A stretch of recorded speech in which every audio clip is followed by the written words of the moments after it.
안녕하세요. 예로부터 100번 참으면 황금이 된다는 말이 있습니다. 인내, 용인, 인고 등의 단어는 제 아무리 부족하고 못된 성격을 가진 사람을 만나도 불경하게 행동하지 말고 잠시 상대를 받아주고 포용해주라는 의미로 사용되지요. 요컨대 관대한 마음으로 사람과 세상을 대하고 넓은 가슴을 가지라는 것입니다. 인내는 약자가 경쟁으로 가득한 사회에서 온전히 설 수 있고 힘을 비축할 수 있는 가장 든든한 우산이기 때문입니다. 남다른 인내심으로 온갖 시련 끝에 성공을 이룬 수많은 역사적 인물이 있습니다. 이를테면 한시는 순간의 쾌락이나 눈앞의 이득을 차지하기 위해서는 머뭇거리지 않았던 것이죠. 남의 가랑이 사이를 기어가는 치욕을 견딘 한시는 훗날 한나라의 원로 대신으로 존경을 받았던 것입니다. 또 월왕이었던 구천은 잃어버린 조국을 찾고 자신의 명예를 서력하기 위해 와신상담하며 기회를 엿보다 월나라 병사 3천여 명으로 온 나라를 집어삼키는 그 역사적인 장관을 연출해냈던 것이죠. 동물 중에 늑대는 인내심이 무척 뛰어난 동물입니다. 목표를 정하면 밤낮 할 것 없이 몇 날 며칠을 그 목표물을 따라다니면서 기회를 엿보죠. 그러다 일단 기회가 생기면 공격하여 만족스러운 결과를 얻는 편입니다. 그들은 급히 서두르지도 않고 좌절하다가 했다고 해서 목표를 포기하지도 않습니다. 늑대는 묵묵히 인내할 줄 알았기 때문에 사냥감을 얻는데 대부분 성공하지요. 이러한 생존법은 인간의 성공학에서도 고스란히 적용이 된다는 것입니다. 당태종이 유지경덕에게 보낸 경고가 있습니다. 유지경덕은 당태종이 거느린 장수 중에 가장 많은 공을 세운 명장으로서 태종이 왕위를 차지하는데 형력한 공을 세웠던 것이죠.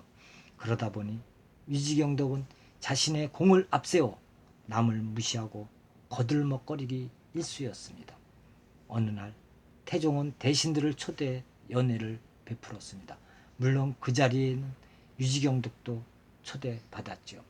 연회정을 찾은 유지경덕은 누군가가 자신보다 높은 자리에 앉아있는 것을 보고 기분이 무척 상했습니다. 도대체 무슨 공로를 세웠기에 나보다 높은 자리에 앉는단 말이오 하고 화를 냈던 것이죠. 그 모습에 그의 아랫자리에 앉은 임성왕 이도종이 유지경덕에게 화를 풀라고 권했습니다.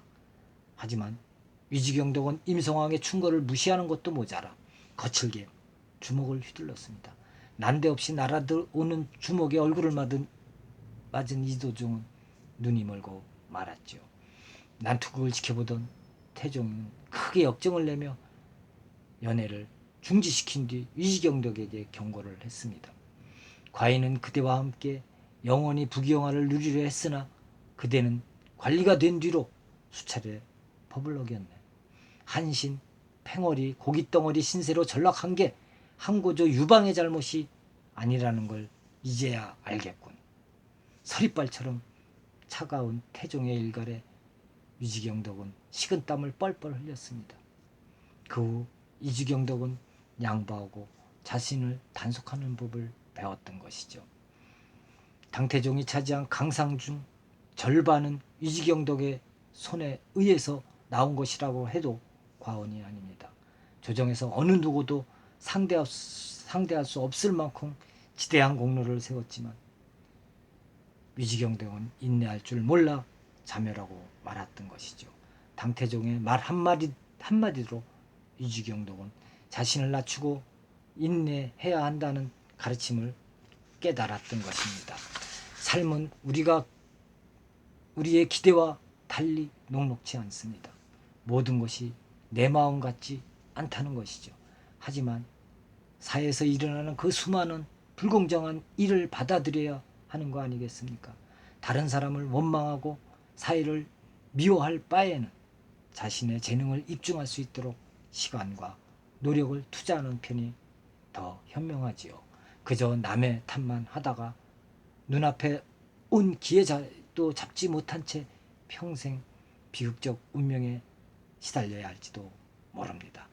말로 할 수 없을 정도로 어려운 처지에 몰렸다 해서 함부로 분노를 쏟아내거나 절망하지 마십시오. 절망은 진정한 의미의 실패를 의미할 뿐입니다. 버티고 견뎌야 합니다. 인내는 아직도 희망이 있다는 것을 뜻합니다. 언젠가 그 희망의 불꽃이 우리에게 눈부시게 화려하게 장밋빛 미래를 선사해 줄 것이라고 믿고 말입니다. 감사합니다.